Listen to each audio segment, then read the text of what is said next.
ছাড়ো তো।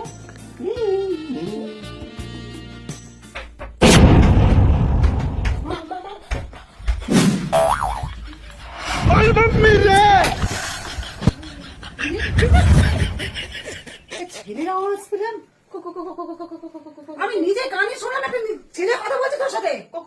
কই কই এই তুই সত্যি কথা বল, কে আছে এখানে?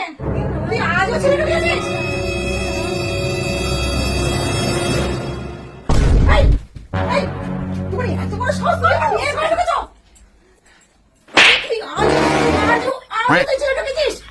বস, এই, তুমি আমাকে চ্যালেঞ্জ জানো? তোমার কি অকাত আছে? আমার মেয়ের ঘরে ঢুকান কি অকাত আছে? কি করো তুমি? সরকারি চাকরি করি। হ্যাঁ, আমার সরকারি চাকরি। কি বলছো বাবা? কি করে? আমি তো বাবা এবার লুকিয়ে আসে কোনো দরকার নেই, একদিন সদর গেট দিয়ে চলে আসবে বাবা।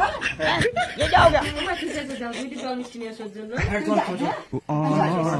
ঠিক আছে বাবা, খুব ভালো ছিল, খুব ভালো ছিল।